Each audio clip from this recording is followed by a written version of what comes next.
नमस्कार दोस्तों, farming king channel में आपका स्वागत है। जैसे कि आज फिर हम एक नया वीडियो, एक नई कड़ी में आगे शुरुआत कर रहे हैं। जैसे कि आज हम नसीरपुर गांव में आए हैं और नसीरपुर गांव करनाल में है, जो जगत राम जी के नाम से बड़ा मशहूर है, क्योंकि ये समय समय पर यहाँ पर बहुत ही किसान आते रहते हैं। इनका जो मुख्य काम है, प्रकृति से जुड़ी हुई हर चीज ये करते हैं। आज हम लाए हैं लगभग 130 प्लस जो फसलें उगाते हैं, उनका आज ब्यौरा देंगे। और अब हम जगत राम जी के पास आए हैं। जगत राम जी अब हमारे दर्शकों से कुछ तैयार है। जो 15 साल की मेहनत है, 16वां साल लग गया, सिर्फ वही बात करेंगे हम। ठीक है जी। सबसे पहले मेरा आप सभी को नमस्कार। मैं जगत सिंह चौहान, नसीरपुर करनाल हरियाणा। जगत राम जी कहते हैं, हो सकता है मेरे से मैं अपने खेत में हल्की फुल्की मेहनत कर, धीरे धीरे मैं इसमें मेहनत घटाता जा रहा हूँ, इसके खर्चे घटाता जा रहा हूँ, आमदनी बढ़ाता जा रहा हूँ, फसलें बढ़ाता जा रहा हूँ। तो 130 फसल की जो बात की है भाई ने, 130 फसल लगभग हर समय इसमें रहती है। एक वर्ष की लगभग आज पहले 150 के करीब 160 के करीब होती है, जिसमें मेरी रसोई की जरूरत के सभी अनाज, दाल, तेल, सब्जी, फ्रूट, मसाले, औषधीय पौधे, इमारती लकड़ी, गन्ना वगैरह लगभग सभी अपने खेत से, दूध देसी गाय का भी, कुछ थोड़ा बहुत जो ज़रूरत पड़ती है अपने किसान मित्र से भी देते भी है, लेते भी है। तो कोशिश ही है प्रकृति खेती। जैसे 1 एकड़ में मेरा 90% ध्यान रहता है, 90% ध्यान 1 एकड़ में रखकर, क्योंकि मैंने ये प्रकृति के नियम के अनुसार परिवार हित में तैयार किया है ना, किसी मजबूरी में। तो इधर मैं सब ध्यान रख के, बाकी खेतों में भी ध्यान रखता हूँ, परंतु पूरा मेरा ध्यान इधर रहता है, यानी मेरी रसोई सुधो। सभी से मैं, आप जो भी मेरी ये आवाज़ सुन रहे हैं या वीडियो देख रहे हैं, तो मैं इनसे इतनी ही कहूँगा कि आप ज़्यादा भाग दौड़ ना करके पहले परिवार हित में काम करो। 1 एकड़ में करो, आधा एकड़ में करो, 10 मरले में करो, थोड़ा करो, थोड़े से शुरुआत करो, तो धीरे धीरे अपना आप बढ़ता जाएगा। उसमें आपकी जैसे सब्जियां से आप शुरू करोगे, दालों से शुरू करोगे, फिर आप बाग की तरफ। बाग के 4 नियम क्या हैं ये? बाग के 4 नियम ये हैं। सबसे पहले हमें दिशा का नियम पकड़ना है। दिशा उत्तर दक्षिण होनी चाहिए। उत्तर दक्षिण दिशा का शुरुआत हो, लाइनें उत्तर दक्षिण में उत्तर की तरफ जो है ना, बहुवर्षीय पौधा हमारा आना चाहिए, जिसकी लंबाई और फलावट ज़्यादा होती है। ठीक। फिर उससे छोटा दक्षिण की तरफ, फिर उससे छोटा, फिर उससे छोटा, फिर उससे छोटा। क्योंकि हर पौधे को जैसे नमी चाहिए ना, उससे ज़्यादा धूप चाहिए। सर्दी में जब धूप भी नहीं निकलती ना, तो जैसे हम विटामिन डी की गोली खाते हैं ना, तो कुछ कंपनी वाले हमारे बीच में आते हैं, फसल में जो है धूप की कमी, आप ये डाल लो, वो डाल लो, क्योंकि धूप की हर उसको जरूरत है। उत्तर दक्षिण से क्या होगा, इसके 2 फायदे होंगे। नंबर 1, सुबह से दोपहर तक और दोपहर से शाम तक और पूरी दोपहर की धूप पेड़ को मिलेगी, और हर पेड़ को मिलेगी। अब हम कई बार क्या करते हैं, पूर्व पश्चिम लगा देते हैं लाइनें। पूर्व पश्चिम लगाने से क्या होगा, 25-30 फुट तो उत्तर साइड में फसल ही नहीं होती दूसरी कोई भी। तो इसमें उत्तर दक्षिण लगाने से ऊंचाई वाला पेड़ उत्तर की तरफ, फिर उससे छोटा, उससे छोटा दक्षिण की तरफ अगर हम लेके जाएंगे, हर पौधे को पूरी धूप मिलेगी। उसके बीच में हमारी जो 15 फुट जगह बची है, 10 फुट जगह जो हमारी बचती है, उसमें हम अनाज, दाल, तेल, सब्जी, फ्रूट जब लेंगे ना, प्लेन खेत से ज़्यादा मिलेगा। प्रकाश संश्लेषण का पूरा काम होगा। बिल्कुल। नंबर 2, हर पौधे की 3 जड़ होती है। एक मेन जड़ होती है जो जमीन की जहाँ नमी है, 40 फुट पे पानी है, 50 फुट पे पानी है, 60 फुट पे पानी है, 100 पे, 250 पे, वो वहाँ तक जाएगी, परंतु आज जा नहीं पा रही है। क्यों? क्योंकि हम डायरेक्ट बीज लगाने की बजाय, डायरेक्ट सीड लगाने की बजाय, नर्सरी से जो पौधे खरीदते हैं ना, उनकी 3-3 बार इधर उधर बदलने में जड़ें कटती हैं। और कुछ पौधे 1 साल में सूखते हैं, कुछ 2 में, कुछ 3 में, कुछ 5 में, कुछ 10 में। एक समय ऐसा आता है कि खेत खाली हो जाता है। ऐसा काम करने का कोई लाभ नहीं है। जल्दबाजी नहीं करनी है, सोच समझ के काम करना है। दूसरी जड़ होती है, सार का काम करती है। आंधी तूफान जो आए, उसकी जड़ें ऐसे चलती हैं, वो भी कट जाती हैं, इसीलिए पेड़ गिर जाते हैं। फिर वही बात आई, डायरेक्ट सीड लगाना है, कलम करनी है, ऊपर कलम लगा लो अच्छे पेड़ की। तीसरी जो जड़ होती है पौधे की, वो खुराक वाली जड़ होती है। ऊपर जितना पौधे का एरिया है 4 फुट एरिया है, तो 4 फुट तक वो खुराक वाली जड़ होती है। और हम साल में 2 बार जब फसल खेत में लेते हैं ना, गहरी जुताई करके टिल्लर से, हारों से उसकी उन खुराक वाली जड़ों को फाड़ देते हैं। अब 2 बार उसको खुराक की जरूरत है, 2 ही बार हमने उन जड़ों को फाड़ दिया, 2 जड़ें पहले ख़त्म है, इसलिए पौधे सूख जाते हैं। दूसरा नियम ये है कि हमें डायरेक्ट बीज लगाना है, डायरेक्ट। तीसरा दूरी का नियम। दूरी कितनी रखते हो आप? दूरी जो बहुवर्षीय पौधे हैं उनकी कम से कम पौधे से पौधा 20 फुट, लाइन से लाइन 27.5 फीट। लाइन से लाइन 27.5। हरियाणा में 1 एकड़ 220 फीट का होता है पूर्व पश्चिम, एक कनाल पे यानी 27.5 फुट की एक कनाल बनती है। ऐसे मैंने लगा रखे हैं। ठीक। बहुवर्षीय में जैसे जामुन है, कटहल है, आम है, तो ऐसे काफ़ी। छोटे पौधों में जैसे नींबू है, किन्नू है, मौसमी है, अनार है, अमरूद है, ये बीच में 10 फुट पे ले लो। जब वो बहुवर्षीय पौधे ज़्यादा वर्ष वाले 25 साल के बाद, 20-25 साल के बाद आपस में ऊपर से पत्ते मिलेंगे ना आपस में एक दूसरे के, तब तक उनकी उम्र समाप्त हो जाती है 20-25 वालों की। तो हमें ये भी ध्यान रखना पड़ेगा। तो उनके बाद उनका दूसरा बदलाव चालू हो जाता है, कोई नए पौधे। तो ये 2-3 नियम बहुत ज़रूरी हैं। नंबर 1 दिशा का नियम, उत्तर दक्षिण। बिल्कुल। जड़ को बचाना है, स्पेस, तो वो डायरेक्ट बीज लगाने की कोशिश करें। और नंबर 3 ऊंचाई और निचाई का नियम। ठीक है। और नंबर 4 लाइन से लाइन की दूरी का नियम। इस पे थोड़ा ध्यान रख के हम काम करेंगे तो शायद आपका लगाया हुआ बाग आगे पीढ़ी दर पीढ़ी चलेगा। तो नहीं तो आप अपनी उम्र में ही अपने देखते देखते जब आपको उजड़ा हुआ खेत दिखेगा ना, तो किसी भी लक्कड़ वाले को कटवा के बेच दोगे। क्या लाभ हुआ इतने दिन खेत बेकार करने का? क्यों ना सोच समझ के साथ काम किया जाए। मैप बना के करो, पहले मैप बनाओ कागज पे, उसे प्राकृतिक रूप से। और जो ये जड़ियाँ, चाहे फ्रूट चाहे सब्जियाँ, इस लाइन में आने का क्या कारण था आपका?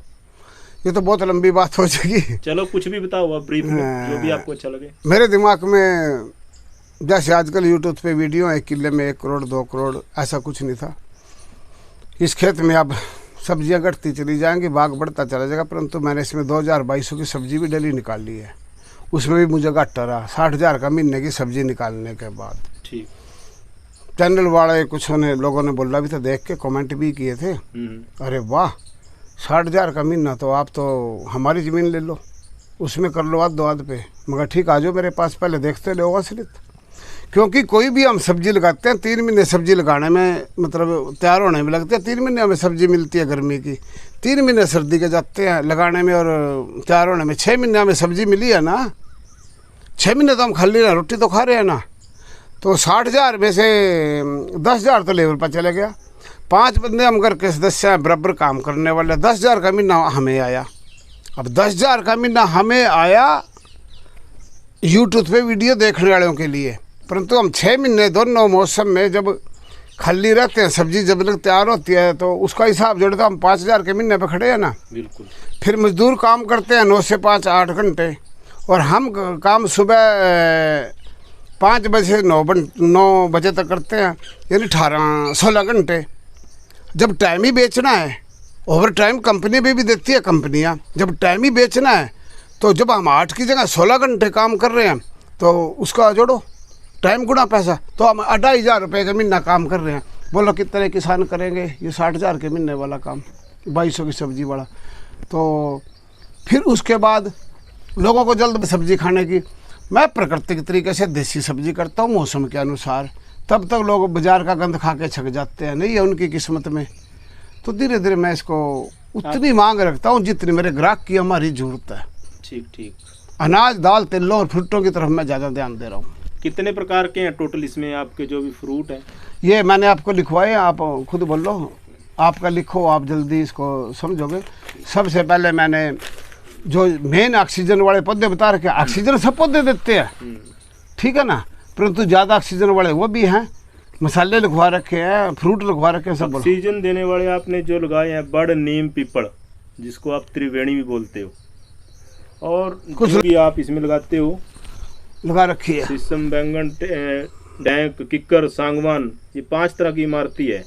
और औषधि में भी आपने कुछ हर्ड, आंवला, हींग, बेलपत्तर, सिंबल, बहेड़ा। चिनार, बेहड़ा, इमली, सहजन, कड़वा व मीठा और केसर। हींग, हाँ, हींग भी है इसमें, ढाक।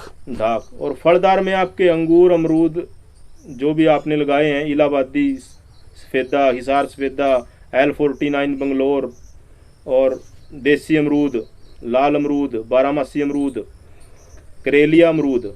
और आम में भी आपकी वैरायटी हैं, अमरपाली, मलिका, सूर्य, पीताम्बर और ललिमा, दशहरी, चौसा, काला आम।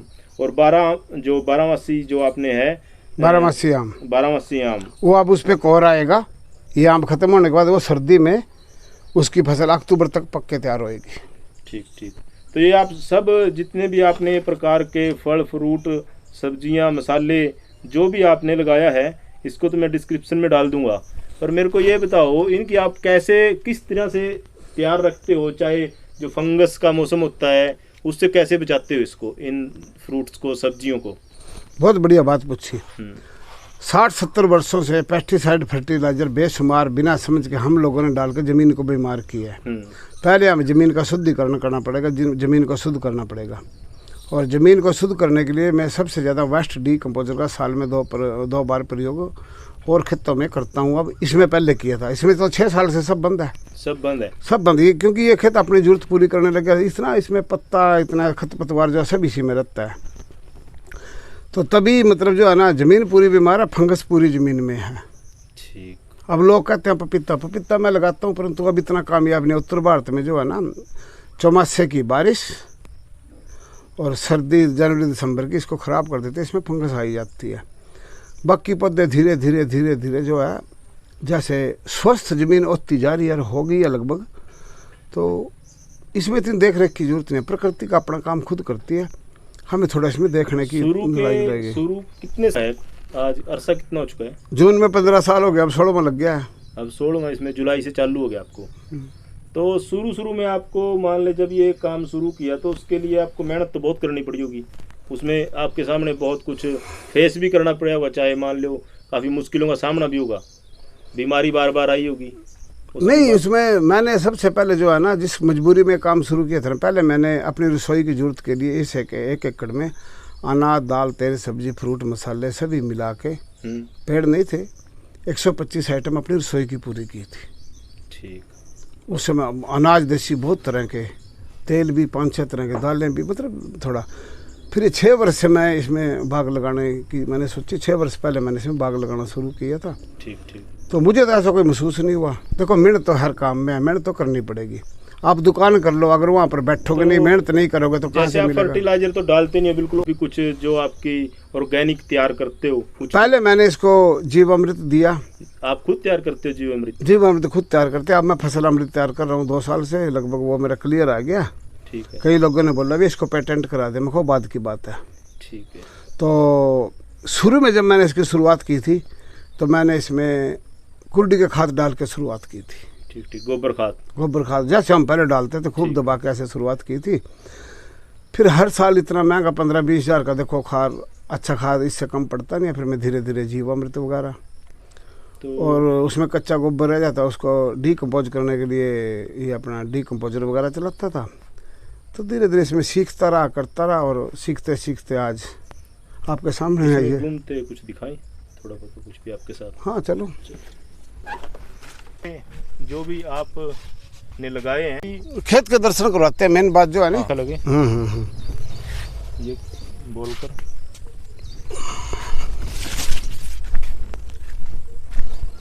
सबसे पहले तो मैं पौध दिखाऊंगा। मैंने ये लगभग 2-2.5 किलो बीज बोया, अयोध्या से जीरी का बीज मंगाया था। अयोध्या से लाए आप? हाँ, ये 23 वर्ष पहले मुझे किसी मित्र ने दिया था, अयोध्या वाले ने। अच्छा जी। उसने मेरे कल चावल खाए तो लकड़ कौन से खाई? बासमती लकड़, असली मैं दूंगा आपको, उसने डाके दिया। मैंने इतना ध्यान नहीं दिया उस समय। ठीक है। अब मैंने कोशिश की, दोबारा मंगाया। गौतम जी हैं, बहुत अच्छे आदमी अयोध्या से, उन्होंने मेरे को ये बीज भेजा।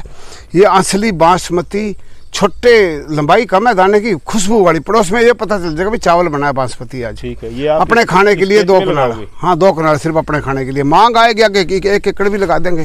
ठीक है। उसके बाद ये मेरी ड्राई फ्रूट की लाइन है।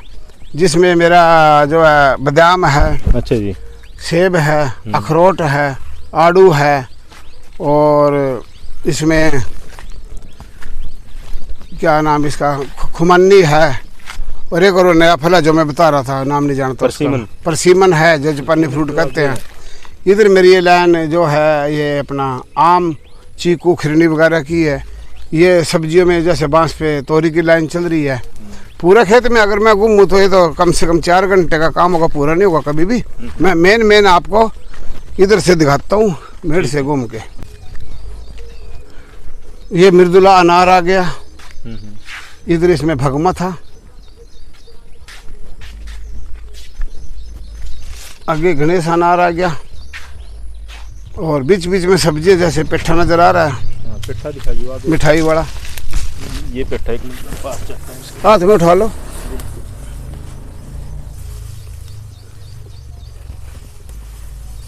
ये देखिए कितना सुंदर ग्रीन जबरदस्त पेठा, कम से कम 5-7 किलो के आसपास है ये, और बड़ा ही शानदार पीस है। ये ऑर्गेनिक की देन है और बिल्कुल स्वस्थ है। ये इसमें कोई दाग नहीं है और कोई खराब नहीं है। ये भी बहुत ही जबरदस्त पीस है। ये 5-5 फुट पे मेरा बब्बू गोसा है, इसके साथ ही प्रभात आड़ू की लाइन है पूरा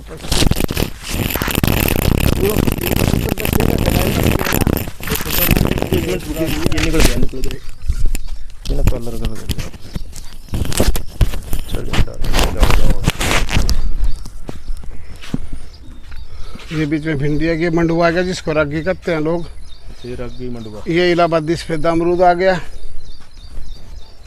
इलाहाबादी सफेद अमरूद। ये अमरपल्ली आम आ गया। अच्छा, ये अमरपल्ली आम है।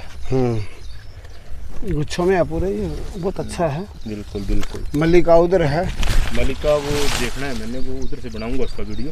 तो दूसरी लाइन आ गई हिसार सफेद अमरूद की, एक इलाहाबादी सफेद है कि हिसार सफेद की लाइन है ये। ठीक है। तो ये खुम्बकाट नींबू, और इसमें वो खुम्बकाट नींबू है। ये मैं पास जाके दिखाता हूँ। ठीक है। ये लेमन ग्रास आ गया, ये लेमन ग्रास है। ये लेमन ग्रास में क्या खासियत है, जैसे इसको ये ऐसे उखाड़ते हैं और इसको आप ऐसे करने के बाद इसमें से बिल्कुल लेमन की चाय वगैरह कुछ भी बना लो सुखा के। अब औषधियों में जो है ना, कहीं ये भी रह गया लुखाया बिना, इसमें तो कई चीजें। हाँ, नींबू है। और ये कौन सा नींबू है? खुम्बकाट। 365 दिन नींबू मिलता है इससे, 12 मास उधर है। बीच में आपने कौन सा मक्का लगाया है इसमें? ये एक तो काली मक्की है, बिल्कुल काली जो चेरी होगा। ठीक ठीक ठीक ठीक। एक लाल मक्की है, ये एक सरबती, ये हरी चुड़ाई साग की, हरी चुड़ाई, एक सफेद मक्की है देसी। 4 तरह की मक्की है मेरे पास, 4-5 तरह की भिंडी होती है जैसे। अच्छा अच्छा, ठीक है ना। ये खुम्बकाट नींबू ही है। ये आपका कितना अच्छा चल रहा है। हाँ, बस ये तो खाने के लिए मिल जाऊँ, थोड़े बहुत शहर की तरफ भी बेच दें, परंतु इतना नहीं है, इतना कामयाब नहीं उत्तर भारत में ये। ये पीताम्बर आम आ गया। ये पीताम्बर है। ये दिखाओ जी, ये आम दिखाओ जी। ये पीताम्बर है जी। ये पीताम्बर आम, इसका तो कलर भी बड़ा अच्छा है। रेड इसमें कुछ है, ये कुछ लाल टाइप में आएगा। पतली चमड़ी है इसकी बहुत प्यारा है।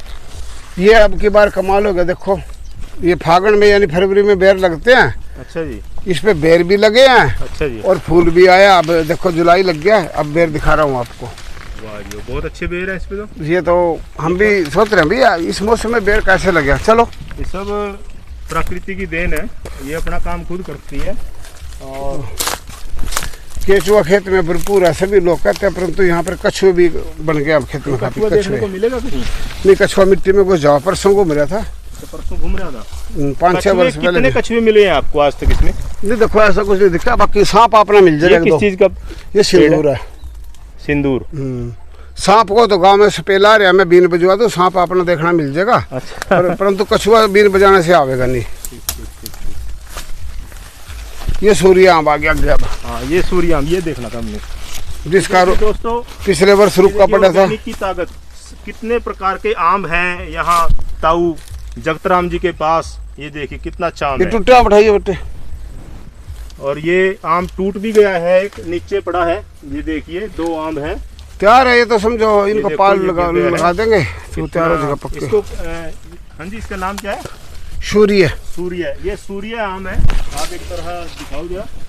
इसका चमड़ी मोटी हो, यानी पपड़ मोटा हुआ, ये रूम टेम्परेचर पे 7 दिन तक रह सका। पूरा इसका व्यू लेना सर। और खाने के बाद 4-5 सूर्य आम कितना जबरदस्त है इसका। 4-5 घंटे तक इसके मुंह में खुशबू रहती है, इसकी खुद भी है। 5 घंटे तक इसको खाने के। तो आगे हम पूरे खेत में तो नहीं घूम पाएंगे, मोटा मोटा दिखाता हूँ। मोटा मोटा हम इसको देख लेते हैं। बहुत ही अच्छा व्यू है।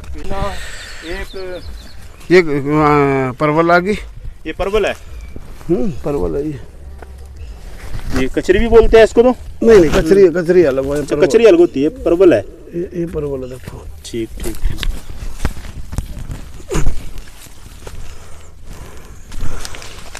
कटहल के 8-10 पौधे हैं।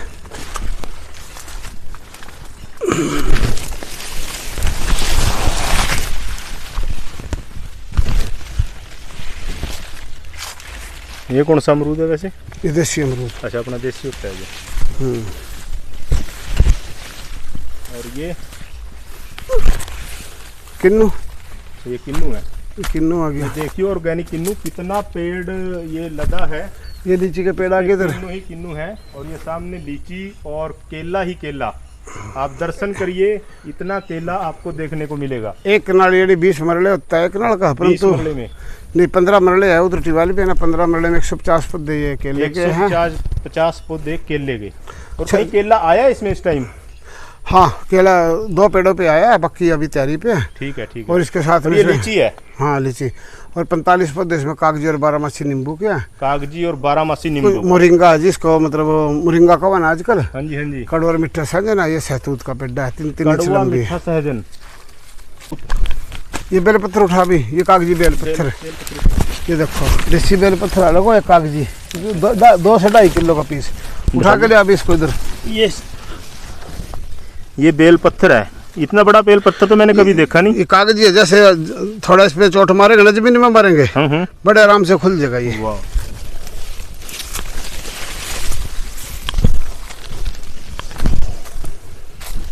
ये काली मिर्ची आ गई। अच्छा, ये काली मिर्च है। ये लौंगा मिर्च आ गई है। ये लौंगा मिर्च है।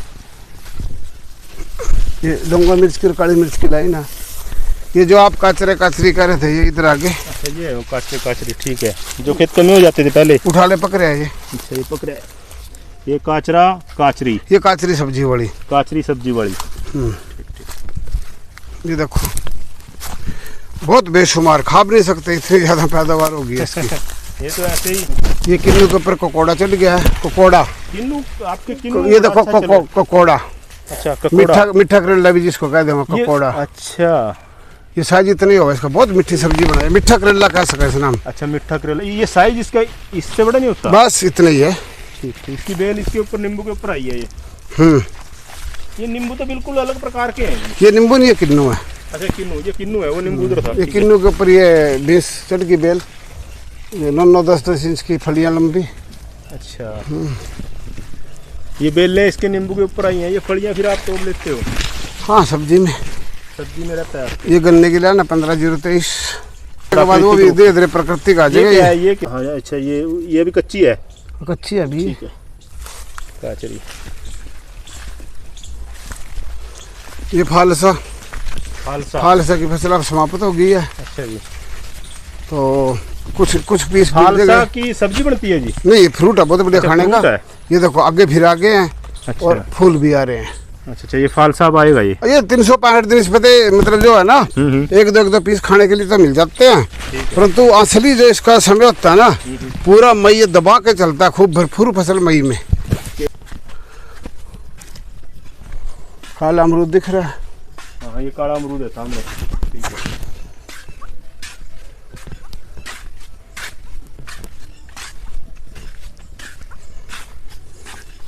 ये अभी हिमाचल से पौधे ले आया हूँ, देखते हैं इधर कामयाब हो गया। जब अखरोट कामयाब हो गया, सेब कामयाब हो गया, ये देवदार। अच्छा, देवदार। ये पौधे ले आया हूँ अभी हिमाचल से, देखते हैं कोशिश करके। ये अपना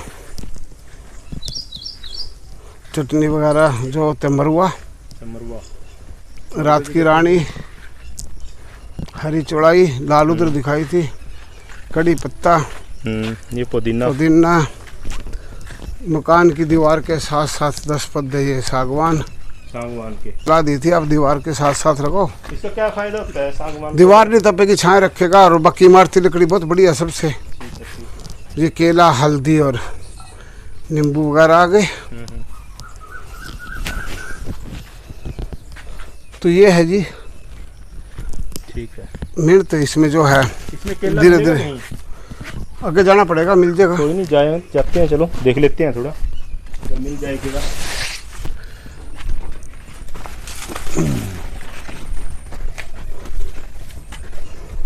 ये कई दिन से तोड़ रहे हैं, खा रहे हैं। अच्छा अच्छा, एक आधा पीस मिलता रहता है। वाह जी वाह। अभी कच्चे हैं, कल 4 पीस तोड़े थे, परसों तोड़े थे। 1-2 दिन में और मिल जाएंगे। फिर ये शुरुआत है, छोटे पेड्डे पे आ गया। अच्छा, बाकी आगे भी आ रहे हैं 1-2 पे। असली तो पूरे आएंगे ना, पूरी चरखा से तैयार होगा। ये बड़े घने हैं यहाँ पर, बहुत ही घने हैं। 5-5 फीट पे, ज्यादा घने नहीं है। ये पत्ते काट देंगे इनके। पत्तों में और छाव में देखो ना, हल्दी कितनी खुश है। हाँ, हल्दी एकदम बम्पर पैदावार। हल्दी तो आपकी बड़ी जबरदस्त है। बस इसमें थोड़ा सागवान का पौधा जो है ना, छाए के कारण उठ नहीं रहा है। ये आगे उठ जाएगा, कोई नहीं। अभी इसकी लंबाई तो जाली 5 फुट, और ये अभी 3 फुट पे खड़ा है। हल्दी मस्त है छाए में, ये देखो। हाँ, हल्दी जबरदस्त हो रही है। हाँ। सब केला भी जबरदस्त है, सब पास पड़ता है। आज इन्होंने जो 100 से अधिक फ्रूट सब्जी लगाई हैं, सब ऑर्गेनिक। कम से कम 15 साल से ये इस दिशा में काम करते हैं, और बहुत ही सुंदर दृश्य है। तरह तरह की सब्जियां और तरह तरह के फ्रूट, तरह तरह की जड़ियाँ यहाँ देखने को मिलती है। और हमने बहुत अच्छे से इसका विज़िट किया है। और इन्होंने यहाँ ये बैठने के लिए बहुत ही अच्छा प्रबंध किया है। जो किसान यहाँ पर आते हैं सीखने के लिए ऑर्गेनिक खेती कैसे की जाती है, 1 एकड़ में 100 फसल कैसे उगाई जाती हैं, ये देखिए कितना ही सुंदर दृश्य है। ये कितने ज़बरदस्त ऑर्गेनिक बेल पत्थर, बड़े ही ज़बरदस्त। इनको अगर हम देखें तो इतना बड़ा साइज नहीं मैंने आज तक देखा। और आज ऑर्गेनिक की दुनिया में एक नई शुरुआत इस गांव से, और बहुत ही मनमोहक दृश्य है। ये यहाँ पर जामुन का पेड़ और तरह तरह के पेड़ यहाँ पर लगे हैं। अखरोट, पपीता, अमरूद और तरह तरह की सब्जियाँ। बहुत ही मनमोहक दृश्य है। यहाँ पर चिड़ियाँ भी काफ़ी प्रकार की हैं, और पक्षी, तरह तरह प्रकार के पक्षी हैं। आपको मैं दिखाने की कोशिश करूँगा। और यहाँ पर बहुत पक्षी हैं। ये गए देखो पक्षी, ऐसे ऐसे पक्षी आपको नहीं मिलेंगे यहाँ पर। बहुत ही सुंदर दृश्य है, बहुत ही सुंदर। पर्यावरण से कितना प्यार करते हैं जगतराम जी। ये नसीरपुर गांव करनाल में देखने को मिलता है।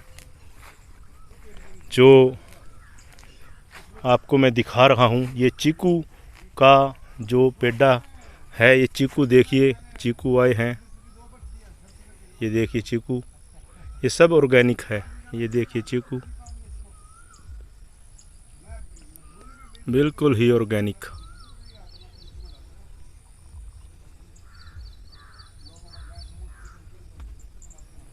और ये तोरी, ऑर्गेनिक तोरी की बेल। और ये देखिए तरह तरह के लाइन की लाइन लगी है यहाँ पर, अलग अलग वैरायटी है। कहीं अनार हैं, कहीं पर आपको देखने को मिलेंगे अखरोट। ये देखिए अनार, कितने अनार के इन्होंने पौधे लगाए हैं। और कहीं पर चीकू है, देखो ये सेब वगैरह के भी इन्होंने लगाए हैं। ये तूत लगाई है। और जैसे कि मैं आपको दिखा रहा हूँ, परसिमन, ये परसिमन लगाया है। और इसके बीच में एक आया भी है परसिमन, अगर मैं आपको दिखा पाऊँ।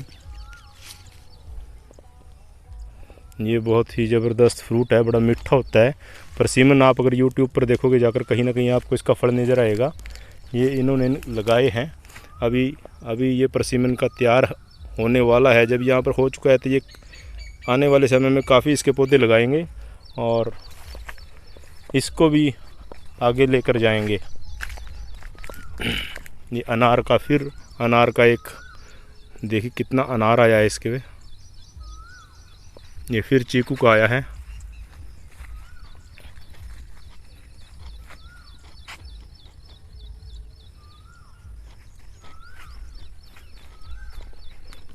सौ से ज़्यादा फ्रूट, सब्जी, ये हल्दी और ये तोरी देखिए, ये सब ऑर्गेनिक है, सब देसी है। ये बीच बीच में समय समय पर 15, 20, 30 सब्जियाँ चलती रहती हैं। फिर सीजनल जो भी सब्जी होती है सब सीजनल होता है यहाँ पर।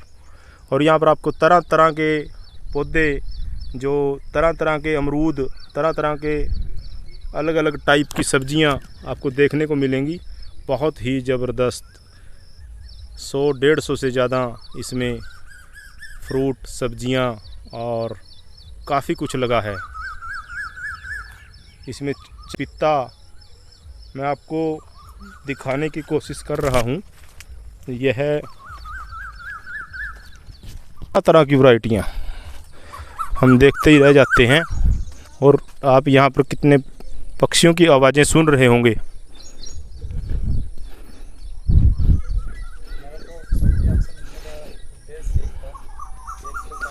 अब हम समझने के साथ में मुझे ये समझना है कि एक ही खेत में हम 4 से 5 टाइप की जैसे आपने लगा रखा है, इतने सब्जेक्ट कैसे उगाएं, कैसे उगाया जा सकते हैं? क्योंकि मेरा इंटरेस्ट है ऑर्गेनिक, और ऑर्गेनिक में इंटरेस्ट तो आया तक, बट उसमें भी क्या होता है किसानों को बाहर से सामान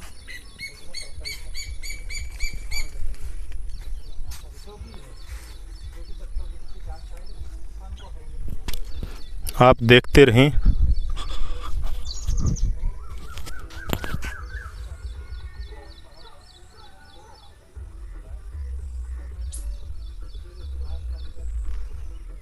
कितने पक्षी भी यहाँ पर हैं। पक्षी भी वहीं होते हैं जहाँ ऑर्गेनिक है, जहाँ पर तरह तरह के फ्रूट, सब्जियाँ पक्षियों को भी खाने को मिलते हैं।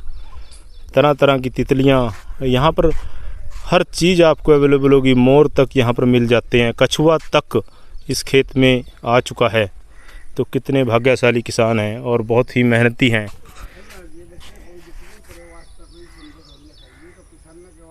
ये देखिए आम, ऑर्गेनिक आम, ये देखिए ये सब ऑर्गेनिक है। यहाँ एक एक पौधा जो लगाया गया था शुरू में और आज ये पेड़ बन चुके हैं, ये सब टोटली ऑर्गेनिक है और इन पे बहुत मेहनत लगी, पर इसका आनंद भी है।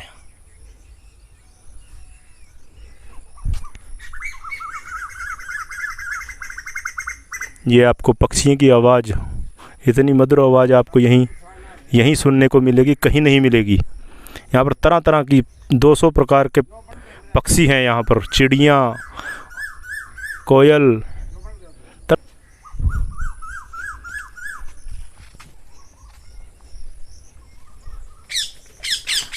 इसमें मुझे यही सीखना है, आपसे समझना है, क्योंकि मुझे आपको वीडियो में एक ये चीज़ अच्छी लगी कि किसान मात्र पैदा तो कर ले रहा है, पैदा करने के साथ में अगर वो चीज़ सीख जाए खुद से उन चीज़ों का निर्माण करके मार्केट में अगर बेचता है तो इससे ज़्यादा प्रॉफिट वो कमा पाएगा। और अगर इतना सीख ले रहा है तो बहुत बेहतर है। मुझे सर बहुत अच्छी लगी आपकी ये पपीता काफ़ी, इसमें कम से कम 20-30 पपीते भी हैं। हाँ जी दोस्तों, जैसे कि अब हमने जगत राम जी से काफ़ी कुछ फ्रूट, सब्जियां और औषधियों के बारे में जाना उनके खेत से।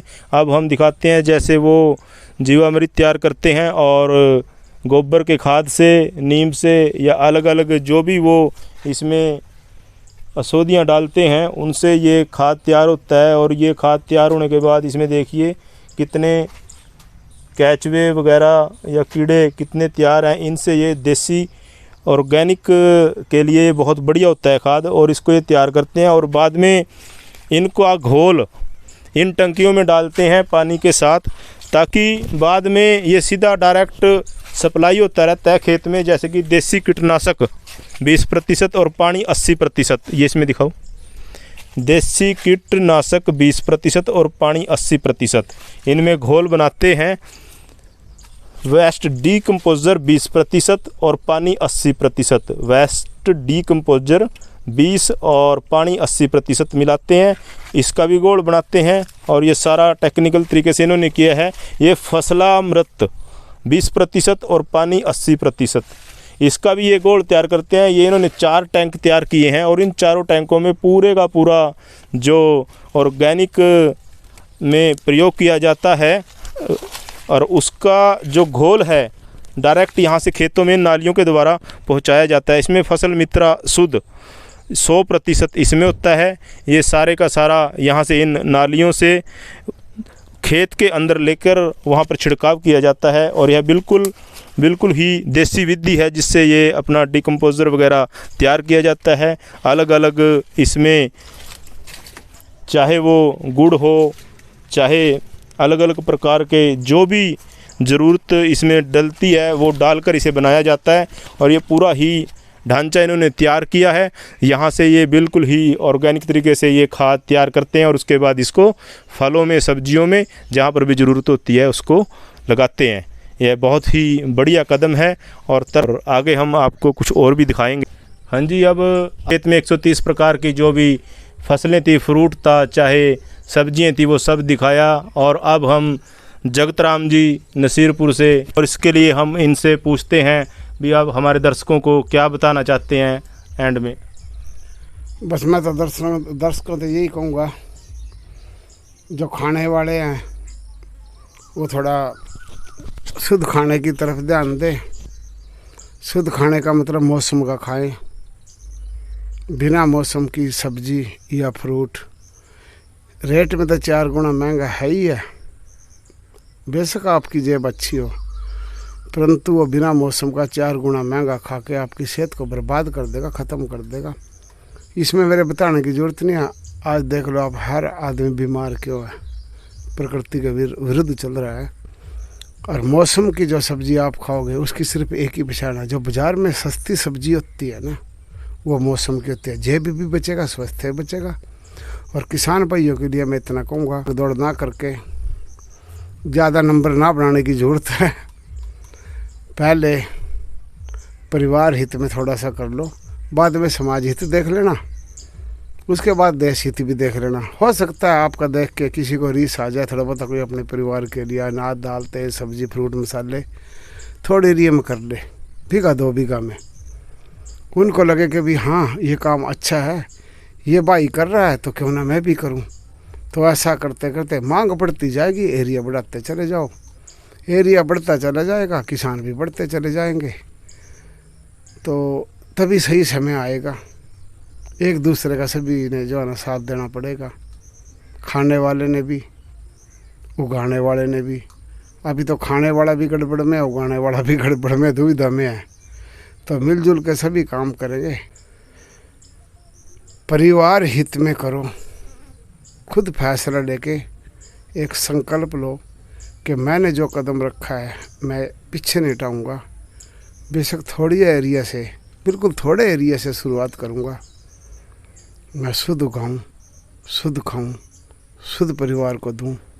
और मुझे क्या संदेश देना था, करना सब ने अपनी मर्जी से है। ज़िंदगी आपकी अपनी है, जीनी अपने तरीके से है। मैंने जो महसूस किया मैंने वो आपके साथ बातें बांटी। नमस्कार। तो दोस्तों, आप फार्मिंग किंग चैनल देखते रहो। आप हमारे वीडियो को लाइक करो, शेयर करो और कमेंट करो, और हमारे यूट्यूब चैनल को सब्सक्राइब करो। ठीक है दोस्तों, फिर एक नई वीडियो में मिलते हैं। धन्यवाद।